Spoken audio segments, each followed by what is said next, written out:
All right, good afternoon, everybody. Thank you for joining in today. We appreciate you taking the time. Webinars are posted for distribution on Apple Podcasts and our USALCO YouTube channel after this airs today. Our webinar title today is our Control Corrosion and Optimize Coagulation, Confident LCRI Compliance. And so I'll begin by introducing our panel for today. Sam Lindmark has been in the water and wastewater specialty chemical field since 19. His general areas of expertise include plant optimization for regulatory compliance, enhanced coagulation for TOC and TTHM and HAA5 reduction, metal, scale, and corrosion control in the potable distribution system, solids and phosphorus removal in wastewater applications, and Sam graduated summa cum laude from the University of Kentucky. And next we have Dr. Ashley Bair, and she holds a PhD in integrated biosciences from the University of Akron. Primary research focuses on harmful algae bloom treatment and management, and she is our Director of Client Success at USALCO and a subject matter expert on HABs and corrosion control. Her day-to-day includes supporting water treatment personnel in meeting treatment and water quality objectives. And next we have Brian Leota, who is originally from Atlanta, Georgia, where he studied industrial marketing at Georgia State University. Prior to joining the Mayo Chemical in 1993, he developed their distribution network across the Western U.S., selling a portfolio of specialty water treatment chemicals. After moving to California, he joined chemical distributor Brenntag and led their North American water treatment business for the next 20 years.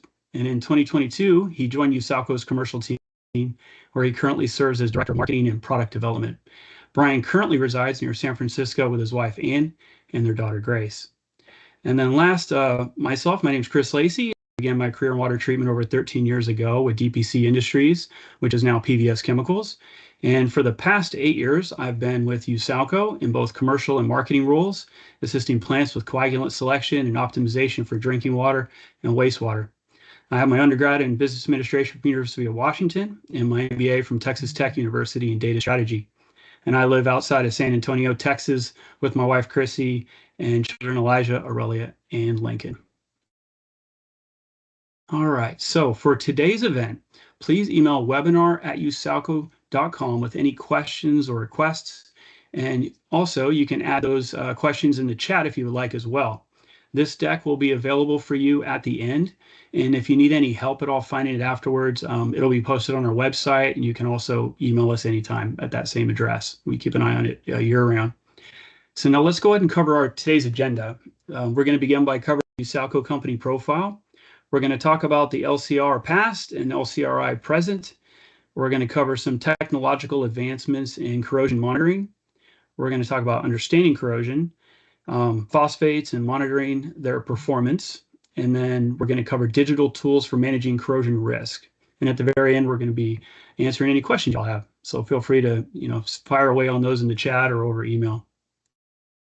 So I'll go ahead and turn now over to Brian Leota. Thank you. Thanks, Chris. Right off the bat, I'd like to talk about safety for just a minute. We've got a program called Mission Zero at USALCO, and Mission Zero isn't just a clever slogan. It's actually a framework that we use to advance sustainability and operational excellence across every facility, product, and workflow. Out of respect for people and the environment, we've committed to 3 bold goals, which are 0 incidents, 0 accidents, and 0 environmental releases. Our Mission Zero framework guides how we reduce risk, waste, and inefficiencies, and that includes everything from raw material procurement to the delivery of our finished products at a customer site. And it's really a continuous improvement loop, so we drive environmental, safety, and operational gains across the company and our supply chain. On the bottom of this slide, you'll notice that we're EcoVadis rated as a company. We participate in OSHA's VPP, Voluntary Protection Program, which means that we go beyond mere compliance with OSHA to protect our employees and the people that we encounter.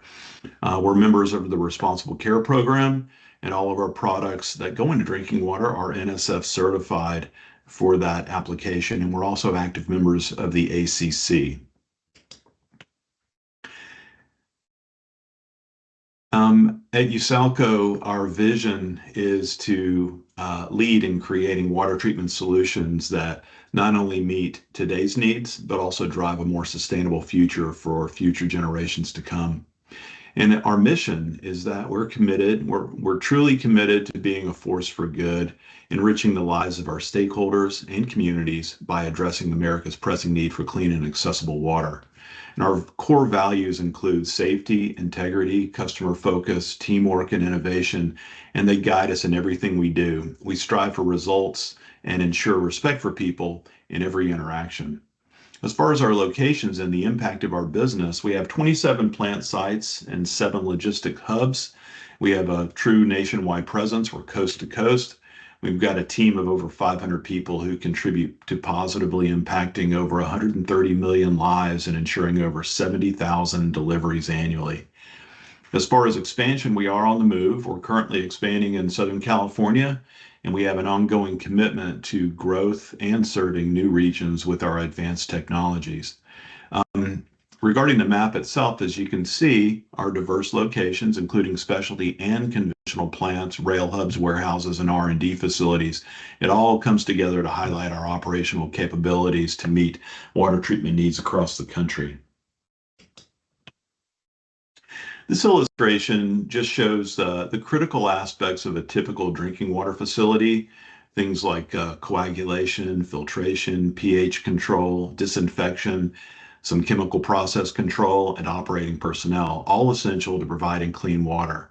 Within the scope of those critical functions, USALCO offers an industry-leading coagulant portfolio and services that improve not only filter performance, but we can automate coagulant dosing, which is what we call our co-pilot system, and we can provide expert support and training, such as the USALCO Coagulant Academy, for example.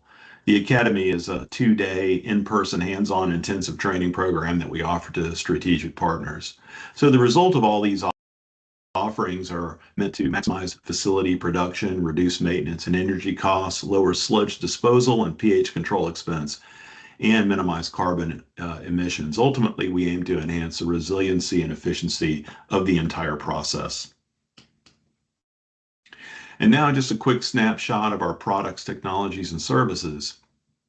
For products, we offer a wide range of advanced coagulants and polymers, which are tailored to optimize water treatment processes. One of our signature brands, you'll recognize Delpak as a household name, provides specialized solutions for various water treatment needs.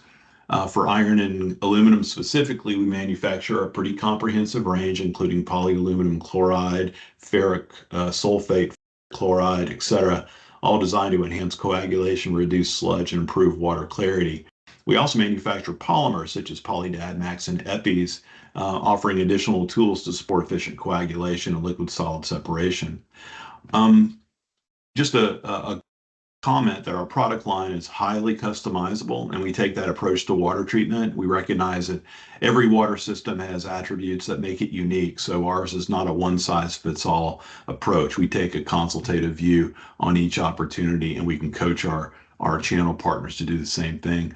On the digital technology front, we have Decision Blue, developed by Fontis Blue, which recently came to be a part of USALCO. It's a cloud-based SaaS platform that uses advanced AI and computational models to provide real-time insights for water treatment plants and figures in directly to the subject of today's webinar. And our services include optimization coaching, our academy, which I touched on a moment ago, distribution system monitoring, and telemetry services for inventory and usage monitoring. And with that, I'm going to turn it over to Sam to take over. Thank you, Chris. I appreciate that. Appreciate the intro. I said Chris. Thank you, Brian, for that. And thank you, Chris, for the intro earlier.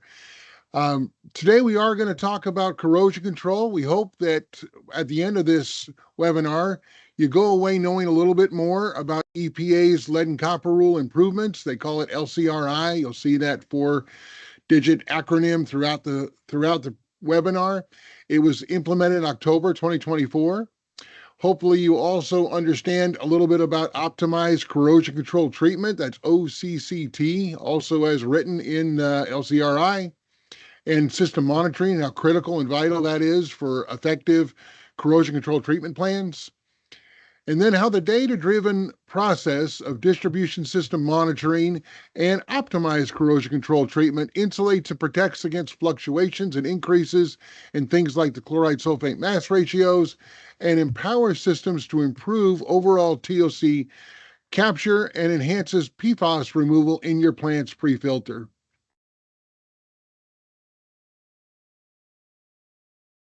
So to accomplish these objectives, we'll first review the past, as Chris said, on the lead and copper rule, and also the present lead and copper rule improvements, with specific focus on corrosion control treatment.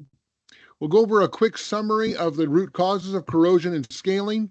We'll also discuss ways that USALCO partners with community water systems to quantify the aggressiveness of the water systems and the distribution system water specifically, to understand basic phosphate chemistry, to conduct distribution system monitoring and reporting, to optimize those corrosion plans, and to leverage the plans and the distribution data to unlock exponentially greater value to water quality by use of specialty coagulants in the treatment plan itself.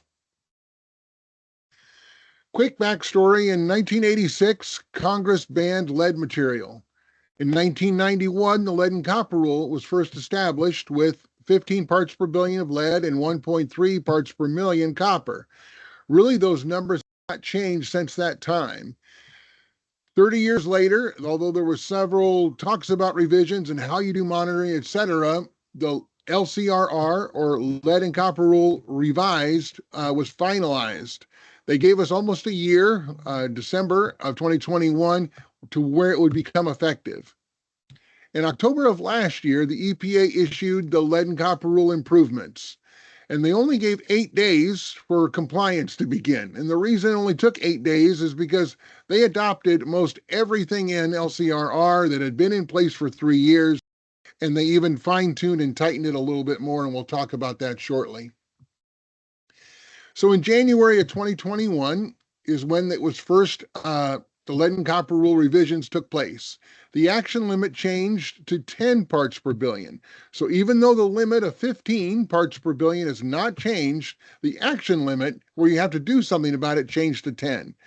What most systems are seeing is, for all practical purposes, 10 parts per billion is now the limit, because that's the thing they have to really stay below, or else they have to do several additional steps. So systems with samples greater than 10 parts per billion on lead must increase monitoring at more targeted sites. Lead tap sampling also changed. They may not remove screens from faucets, for instance, in the homeowners, in the homeowners' homes or in their sinks. Homes with known lead lines must be in the sample set. Systems must create and maintain a lead service line inventory. That inventory must be available to the public. And they strengthen lead service line replacement rules. Systems may no longer test out or opt out, which meant that if your system tested a line multiple times, you could technically or legally call that line no longer lead because it wasn't leaching lead. The new rules said, no, you can't. It is still lead. You must still include it every year in your samples. Systems must notify occupants of homes with lead service lines every year and provide options for mitigating risks, including the removal of those lines. There's also an increased emphasis on schools and daycares. In fact, 1/5 or 20% of K-12 schools and licensed childcares are to be tested in the service area every year. Sample results must be provided to each sampled school or childcare, and also the local and state health department. The biggest change in January of 2021 is corrosion control treatment options remove calcium hardness as an option and specifies phosphate inhibitor must be orthophosphate. This is a historic change away from the Langler index. Those in the trigger limit and do not have a corrosion control treatment plan must conduct one. It was if required by the state. I've highlighted it here because that was 2021, and in 2024 they revised that stipulation to say they must conduct one. Systems with P90 levels above the 15 parts per billion without a corrosion control treatment plan must install it and those with already have a CCT plan, but their P90 levels are above 15 must optimize it. Community water systems of less than 10,000 persons were exempt. I highlighted that as well because that's another change that took place at the 2024 LCRI. So again, in October 2024, all of the LCRR stuff from 2021 was rolled forward as basic minimums. The trigger limit for those in the trigger limit and do not have a corrosion control treatment plan must conduct one, but the state exemption was eliminated. And instead of being less than 10,000 persons you could opt out, now it's less than 100 persons you could opt out and find another way to address the lead. So the vast majority of water systems are now required to replace all lead service lines within the next 10 years. For sites with service lines, water systems are required to collect and analyze both the first, 5 liters, but they must look at the first and the fifth and take the higher of those two values to determine compliance with the rule.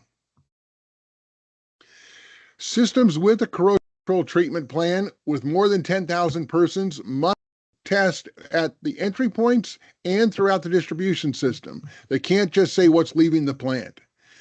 Systems serving less than 10,000 persons and systems without corrosion control treatment of more than 10,000 persons must also conduct water quality parameter monitoring until they no longer exceed after 2 consecutive 6-month periods. So what does optimized corrosion control treatment really look like or include? It's selecting the correct phosphate chemistry, injecting at the right feed rate, monitoring corrosion results for each season, because most people, they change corrosivity during the different seasons of the year, monitoring orthophosphate readings as PO4 at site-specific locations, monitoring pH, iron, manganese, alkalinity, and temperature to track the aggressiveness of the water in the distribution system, to make chemical adjustments based on true distribution system data, and to flush sequentially and properly at least twice per year. That's what makes an effective or optimized corrosion control treatment plan. Some people do not flush sequentially. They rely on the fire department to just, as they're doing their hydrant pressure tests, to count as they're flushing. It does not test well, and it stirs up more than it actually assists in getting phosphate-rich water out and truly cleaning the distribution system. The benefits of optimizing that is, of course, protection from lead and copper leaching. It also reduces and eliminates discolored water complaints. It helps maintain chlorine residuals throughout the system, reduces chlorine demand, and there is a reduction in DVPs. You also can reduce or eliminate corrosion from nitrate fluctuations, protect the distribution system from regular chloride sulfate mass ratio fluctuations, and empower the plant, this is probably our major point, to enhance TOC capture pre-filter by leaving the constraints of the chloride sulfate mass ratio. To permit the plant to improve economic efficiencies in PFAS removal, which really means taking more dirt out, taking more organics out before it hits the granular activated carbon. A quick ham story. There's a story, I don't know how true it is, but about a girl who asked her mom, who's teaching her how to cook, how come you cut the ends off the ham? Why is that the first step in cooking a ham? And her mom said, I don't know, that's the way we've always done it. And so she called her mom, and grandma said, I don't know, that's the way I've always done it. So they called grandma, the great grandma, and grandma said, well, I only had an 8-inch pan. Sometimes we stick to things for no real reason other than that's the way we've always done it. I think that has great application with Langmuir index, and you'll see in chloride sulfate mass ratio. In 1991, the EPA allowed or permitted those who are feeding the advanced technology of a phosphate, it's hard today to think about phosphate as advanced technology, but to no longer be obligated to maintain adherence to the calcium carbonate scale formation known as Langmuir saturation index. 25 years later, the EPA formally stated that calcium carbonate saturation indices like the LSI should not be used, that's a direct quote from the EPA website, as a comprehensive indicator of overall corrosion potential. 8 additional years later, in October of last year, the EPA and the LCRI removed LSA as even an acceptable method for corrosion control treatment. To keep it back to the analogy, they finally took 33 years to say, please stop cutting the ends off the ham. There's a better way to cook ham. There's a better way to control corrosion in your distribution system than just using the LSI. The history of LSI is highly analogous to the chloride sulfate mass ratio, or CSMR. Portable spectrophotometers, digital corrators, C1010 mild steel coupons, stainless steel coupons safely allow systems to no longer be obliged to maintain adherence to chloride sulfate mass ratio. Seasonal distribution system variances in aggressiveness and corrosion rates can be digitally documented and safely controlled through better chemistry, advanced technology, and effective monitoring. Data removes uncertainty. Data removes risk. Distribution system data confirming corrosion is being safely controlled allows the plant to focus on higher priorities, additional water quality objectives like enhanced TOC removal and PFAS. To understand the basics of corrosion, the corrosion process is an oxidation reduction reaction that returns refined or processed metal to its most stable ore state. That's really all that's going on with corrosion. Corrosion rates increase in low pH waters, places with high flow rates, higher temperatures, higher oxygen levels, and when there's presence of sand, sediment, corrosion byproducts, and rust. Well, as you can imagine, uncontrolled corrosion, because rust enhances it, spirals into higher corrosion rate until eventually there's a structural integrity problem with the wall of the pipe. Scaling is another thing. It used to be much bigger before the disinfection byproduct rule, where people were really scaling up their system with Langmuir index and throwing a lot of lime, and towards the plant they had tons of lime, and out in the system they had very little, which is one of the reasons why it's not a very effective corrosion control method. But scaling, if not controlled, can build on itself and close off the walls of the pipe. You can have scale layering. It happens when people are feeding the wrong type of phosphate for what they have going on there, and they're building another wall, a foundation wall, for more calcium to grow until it grows and grows and closes off that. That's however big the pipe is. 24-inch main can go down to a 2-inch main. Can you have corrosion and scale simultaneously? Yes, you can. Just because you're scaling the pipe doesn't mean you're controlling corrosion on the other side of that scale. Both happen regularly, which is another reason why the EPA has taken that off as an approved corrosion control method. The Langmuir Index was named after Wilfrid Langmuir in 1936. It really just says where calcium precipitates out, and you've all seen that grid on the left before. It just says that it does go out. It doesn't say where it goes out. You'll find it at lower elevations. You'll find it closer to the treatment plant or closer to where the lime is added. But to far-reaching places, a whole lot less, especially if they're elevated. Today, we have much better technology. Even the coupon racks that you see on the left, we'll talk about coupons in a second, and on the right, digital corrators to actually tell you what the corrosion level is at any specific place you want to determine or look for in the distribution system. We use C1010 mild steel coupons, as you see in that first picture. It is weighed to the 4th decimal point in grams before we put it in, and then we measure it 60 days or 90 days later or longer to see how much metal was lost, how much metal came off of that, and that is our corrosion rate in MPY, mils per year of corrosion.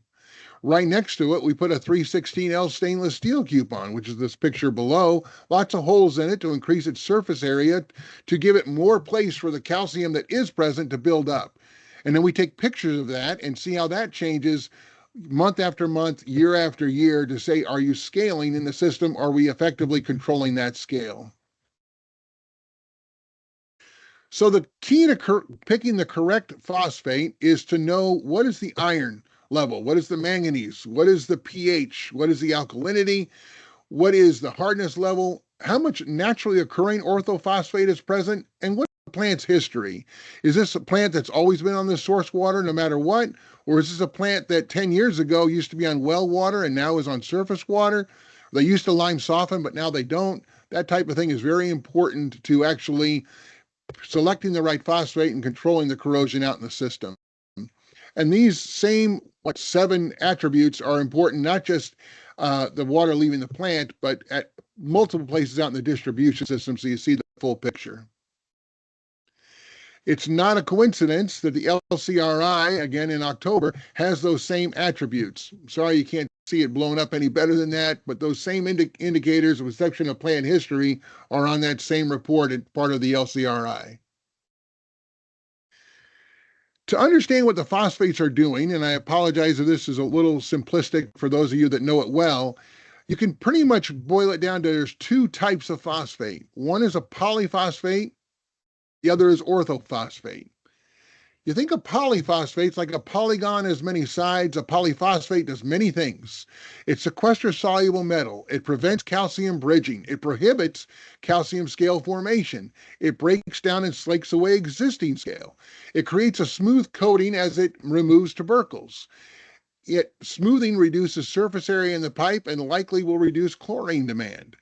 It adheres or bonds well, especially to ductile iron and cast iron. It forms a microscopic film over the metal walls of the distribution system, providing a layer of corrosion protection. It strengthens the existing orthophosphate bond and eventually, over time, reverts to orthophosphate, which is its most basic state, and provides an additional layer of coating. If you think about polyphosphates doing many things, orthophosphates really only do one thing. They coat the walls of the distribution system. It's that simple. How do they coat? They form a film over the metal walls that reacts with lead and copper to form stable solid compounds like lead phosphate and copper phosphate, which passivate the system. This passivation acts as a barrier between the water and the pipe, thereby reducing the leaching of metals into the water. Zinc can be added to both poly and ortho to strengthen that bond. Zinc also inhibits cathodic reaction on the copper surface. It enhances corrosion resistance, especially on ductile iron piping. A few drawbacks to polyphosphate. Polyphosphate can interfere with the formation of a protective lead phosphate layer on the pipe surface. Like we talked about, it etches away calcium. It can also etch away and bother the formation of the lead phosphate that was formed. This interference and complex formation can lead to higher lead solubility and increased lead levels in the water, especially at higher polyphosphate concentrations. You see this a lot in well water where they're trying to sequester soluble metals coming out of their well, but they're also trying to control lead and copper out in the system. Overfeed of poly will scour the distribution system wall faster than coating can be laid down, which may result in discolored water. Scouring the distribution system too quickly may release trapped organics faster than chlorine can accept, and you can possibly get a bacteria outbreak. Orthophosphate drawbacks is it's a very weak coat, slakes away easily with changes in flow rates. It does not adhere well to the walls without a little bit of poly or without zinc or a calcium carbonate scale already being present. And as if overfed, you can have that layering effect like we talked about earlier. Zinc orthophosphate provides mixed inhibition. The combination of zinc and orthophosphate is believed to provide a synergistic benefit, with the orthophosphate passivating the anode and the zinc inhibiting the cathodic reaction. It also has been shown to reduce lead leaching from lead solder and copper pipe joints, which are susceptible to galvanic corrosion, especially when the chloride sulfate mass ratio is high. Interface between the anode and cathode typically are the most intense, causing galvanic corrosion. Zinc ortho preferentially precipitates at that spot, at the copper solder interface, hence providing better protection against lead and copper leaching.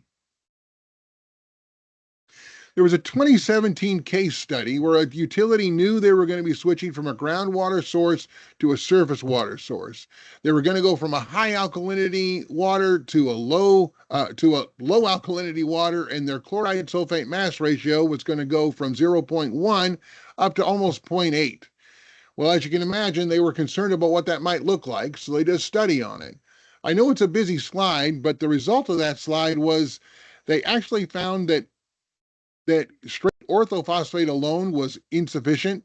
Ortho with a little bit of poly was insufficient, but zinc orthophosphate actually got the lead leaching levels below the level that was required over a very short period of time. And so they knew that they could safely make the transition, which is what they did.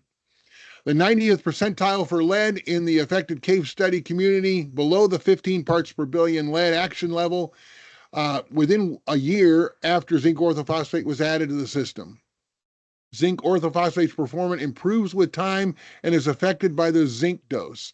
That is because it precipitates out, and over time, more precipitates out and coats. The highest level of both zinc and phosphate occurs at distances within 0.5 millimeters of the anode-cathode interface. This results suggests a novel mechanism of mixed inhibition that results from the localized formation of a protective zinc orthophosphate scale at the interface. That's the main point of what the zinc orthophosphate does. It will protect you against lead and copper leaching. In 2018, a Virginia Tech study, it was a master's thesis, was done. Bench scale experiments were conducted from 2 utilities to look at the effectiveness of zinc ortho versus zinc alone in the presence of increased chloride sulfate mass ratio. The combination of zinc ortho reduced lead leaching by 54 to 99% compared to the control sample without inhibitors if alkalinity was above 55 milligrams per liter. So, if you are a municipality, are you currently feeding a phosphate? And is it working? And how do you know if it's working? It's not something you can easily see. It was said, in God we trust, all others must bring data. I was taught earlier today that it was actually W. Edwards Deming that said that. I've been using that phrase for quite a while, or some phrase close to that. I did not know who to give credit to, so thanks for that. Data changes everything. Data makes it so you can safely, without fear, make the other changes that you need to make to improve water quality. We provide that data. We travel around with our own spectrophotometers to test iron, manganese, orthophosphate residuals, chlorine levels, pH levels, not just at the plant, but at multiple points throughout your distribution system to see how is it going. Are you feeding the right phosphate? Is it working? Is it giving you the results you need? Is it true in summer? Is it also true in the winter? We also do the corrosion coupons, both the C1010 mild steel, the 316L stainless, and we monitor to see, is it effective? Is how much you're feeding, even if you're not getting your phosphate from us, is it doing what it's supposed to do? Again, data. We then provide that data and give it back to you. Some people do it every 60 days. Some people do it every 90 days. We give formal reports with consultative recommendations on things you can do to improve. We then graph it and show you how you're progressing over time. This is written anonymous, but it's a real system with real data. This is their iron level. It's below the 0.3 milligrams per liter. When we first talked to the system, they were feeding a very high polyphosphate because they felt like they wanted to have a safety net against iron and manganese. We help them see that they don't really have an iron and manganese problem. They actually are well below the secondary standard on iron. They were below the secondary standard on manganese, and then even at the treatment plant, it started to creep up. But rather than going to more polyphosphate, we showed them that you can just increase your oxidation in the plant itself and drive that metal out before you filter. And therefore, they're on a high ortho content at this point. But again, data is making these decisions for us. We showed that they were at 0.5 residual ortho was insufficient for corrosion on their mils per year. You'll see that in a minute. So we got them to increase it to just over 1. And they've been holding it pretty steady. You can see a trend that it's gone from being between 15 and 20 on their corrosion rate to between 5 and 10. Our goal is still below 5, and a couple of the units that are more recent than May of this year are actually lower than 5 mils per year. But that's the goal. Less than 5 mils per year from AWWA is the industry standard for corrosion-free water. So our goal is to be less than 5.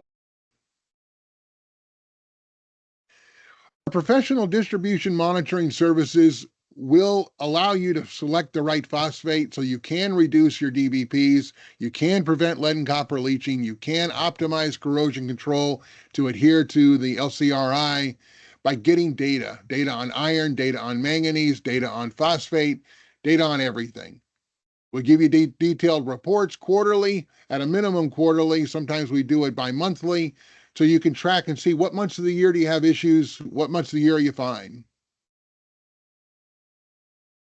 A trusted, optimized corrosion control treatment plan allows you not only to meet the new requirements of the LCRI, it eliminates the fears and concerns over a potentially higher chloride sulfate mass ratio by giving you reliable data. It also confidently lets you optimize TO3 removal in the plant pre-filter with specialty coagulants like Delpac or Deltafloc chemistries to pick the best chemistry to reduce your TOCs and your turbidity, not just, well, we can't feed this or can't feed that because I don't know what it's going to do in my distribution system. Well, we give you monitoring so you see what it's going to do in the distribution system and you know you can safely control it. You also capture the economic efficiencies of PFAS removal. What I mean by that is lowering the TOCs and the turbidity that hits the granular activated carbon, allowing that carbon to last a whole lot longer. When you coagulant, Delpac and Deltafloc products will provide reciprocal benefits to the corrosion control throughout the distribution system. It reduces or eliminates the need for post-filter pH adjustment, which allows the use of UltraGuard zinc orthophosphate for improved corrosion control and greater protection against lead and copper leaching. Zinc orthophosphate needs to be fed at a pH less than 7.8. This system allows you to lower your pH. You lower your pH with some of these other specialty coagulants. Now you can actually go out there and feed a phosphate that will protect your system by optimizing what's going on in the plant. Better pH and alkalinity control makes a more stable system, which leads to better chlorine control, and better chlorine control always leads to better disinfection byproduct control. That chlorine curve, if you can zoom in on it, it's much smaller than I thought it would be on the screen. But the distance between pH 7 and pH 8 is the steepest part of the curve. So you can see if you're at a pH of 8.2 going into the distribution system, that pound of chlorine is only giving you about 15-18% free chlorine out in the system. That same pound of chlorine, if you were to lower your pH to say 7.2, or better still 6.9, you can actually get 88-89% effectiveness free chlorine from that same pound. So in short, you know that TOC plus chlorine equals disinfection byproducts. When you lower your chlorine, you lower your DBP, which is to reduce the pH by using a phosphate instead. When you lower the TOC, you will also reduce the disinfection byproducts, which is basically to change from a commodity to a specialty coagulant. I apologize for that being smaller than I had intended. Specialty coagulants will enhance the removal of suspended or dissolved matter, such as organics in the treatment plant. Reduced TOC pre-filter leads to greater reduction in DBPs throughout the system, like we just talked about. Specialty coagulants will reduce chemical sludge in the treatment plant. It will extend filter run hours. It will improve overall water quality. And as specialty coagulants enhance turbidity capture, you'll reduce the loading on your carbon filters. So in summary, in October 24, the EPA announced and formally implemented the lead and copper rule improvements. Trigger limits started at 10 parts per billion. For all practical purposes, we have a 10 parts per billion limit now because action must take place once that is hit. They also require an optimized corrosion control treatment plan throughout the distribution system, and we can help. We hope you have an increased understanding of basic phosphate chemistry, how it works in a system, and how there are ways to gather trusted data to continually confirm that it's performing as expected. An optimized corrosion control plan and our professional monitoring not only ensures compliance to the LCRI, it gives you the data on what is happening throughout each season of the year, not just waiting for the phone ring and not just looking for something that you can't see. How data collection removes the fear and uncertainty of a potentially higher chloride sulfate mass ratio. A trusted distribution system monitoring opens doors for advanced innovative coagulant technologies in the plant, like Delpac and DeltaFlox specialty coagulants to enhance TOC capture, enhance turbidity capture, reduce disinfection byproducts before it even enters the system, extend filter run hours, and get the plant the economic efficiencies related to PFAS. So hopefully that summed everything up. I will now hand it over to Ashley. She's going to talk about digital tools. Ashley? Thank you. Thank you, Sam. So now that we've talked about what corrosion is and how it can be monitored physically and why it matters, let's shift to how we can digitally monitor corrosion risk daily or in real time. USALCO has a set of decision support tools for optimizing chemical dosing and maintaining compliance, including lead and copper, called Decision Blue, and our corrosion-related virtual sensors are and monitoring are combined into a dashboard we call Corrosion Sentry. Our corrosion virtual sensors work by using a small set of key water quality parameters, including pH, alkalinity, temperature, calcium hardness, and orthophosphate dose. These are water quality measures that most of you are already collecting, and the difference is that when you update these parameters, we run them through corrosion models automatically. You can update the data as often as you'd like, daily, hourly, or even in real time to see how risk shifts with treatment or source water changes. From these inputs, our platform calculates 3 key performance indicators. The first is CCPP, or calcium carbonate precipitation potential. This is similar to the Langelier index, which Sam talked about earlier, and many of you are already familiar with, except CCPP is providing a concentration of potential deposition or dissolution of carbonate scales. While precipitation potential, again, shouldn't be used alone for corrosion treatment, it is still a useful indicator for understanding the stability and corrosivity of your water, so it still has a lot of value. A positive CCPP value means the water tends to form a protective carbonate scale. The higher the value and the more precipitation and buildup of scales you may see in the distribution system, which Sam talked about earlier, and this can lead to problems with flows and fixtures and blockages. A 0 CCPP value is neutral, and a negative value means the water is corrosive to carbonate scales, and any existing scales are prone to dissolving away. The other 2 key indicators, lead and copper solubility, tell us how much of each metal could dissolve into water at equilibrium. The higher the solubility, the greater release of these metals. While water may never fully reach equilibrium in your distribution system, it gives us a reliable measure of the relative risk of metals being present in drinking water. So all of this is displayed in a clear KPI dashboard. You'll see CCPP, lead solubility, and copper solubility at a glance. Thresholds are customizable and color-coded, green, yellow, and red, so operators can know instantly when they make a change if conditions are safe, if they need attention, or if they present a higher risk. These tools are part of Decision Blue and are fully integrated with treatment optimization tools and other monitoring functions in our platform. One of the biggest benefits to digital monitoring is being able to see how this corrosion risk changes over time.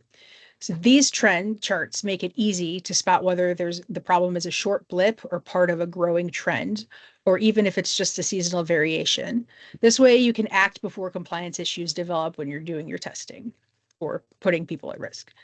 So in short, insights can help utilities proactively protect against lead and copper exceedances.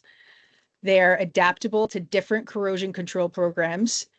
They tie corrosion risk directly to operational KPIs, and they help you gain regulatory confidence with continuous monitoring. So this provides a utility with clarity, simplicity, and confidence when it comes to understanding their corrosion risk. And if you'd like to learn more or see a demo of these tools, you can reach out to us and we'd be happy to show you how it can fit into your current plant operations. And with that, I'm going to pass it back to my colleague, Brian.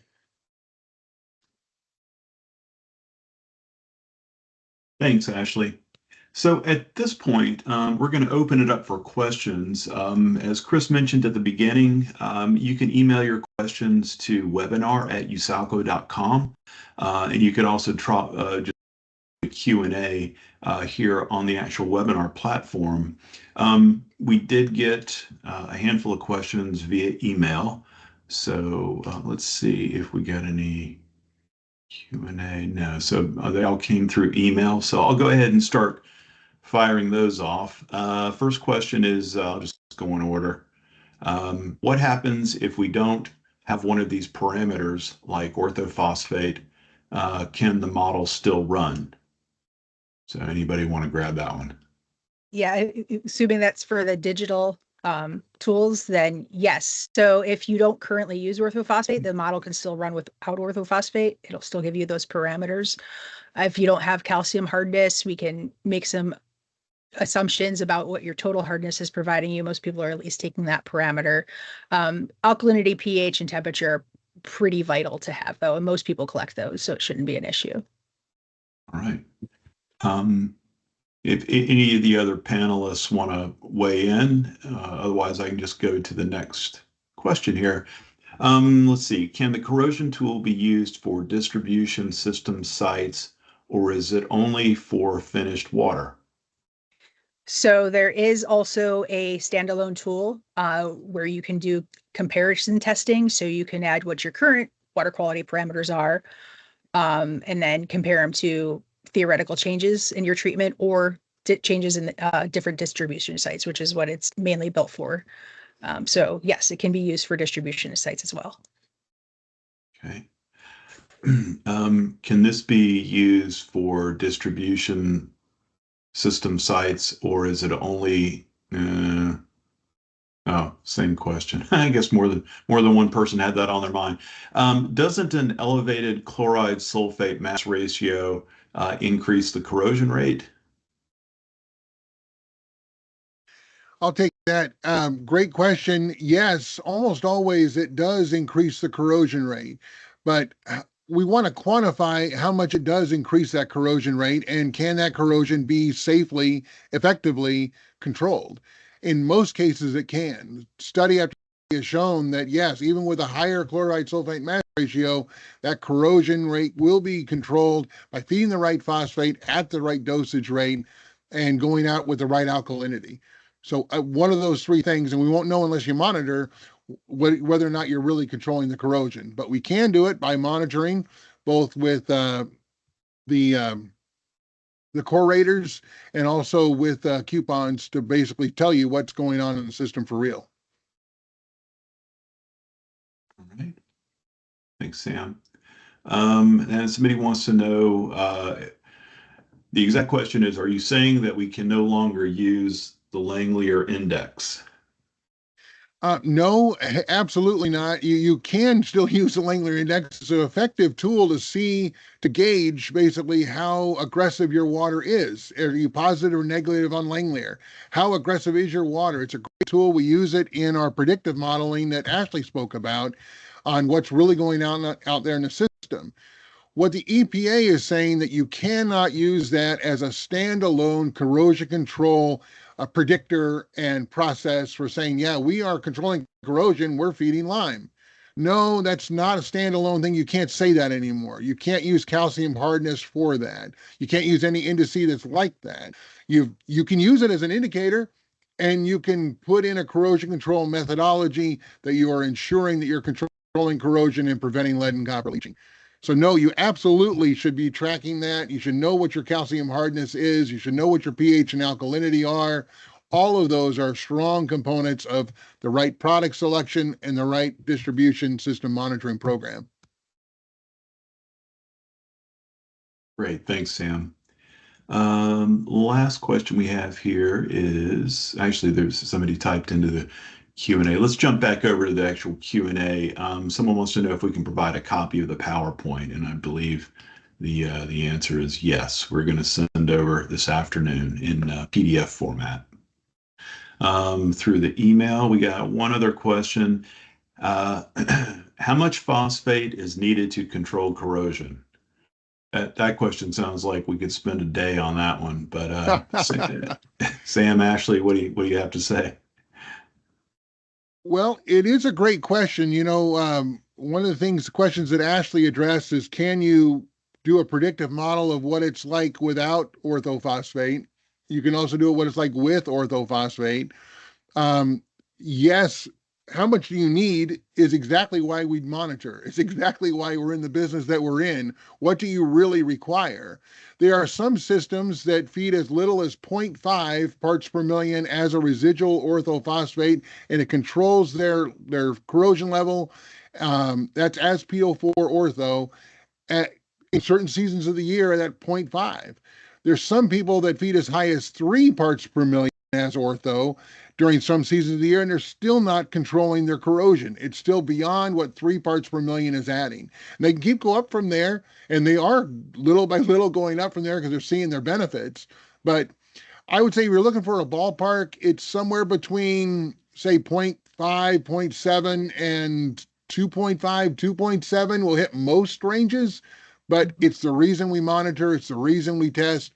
What does your system need? And more likely than not, it needs more in the summertime than it does in the wintertime.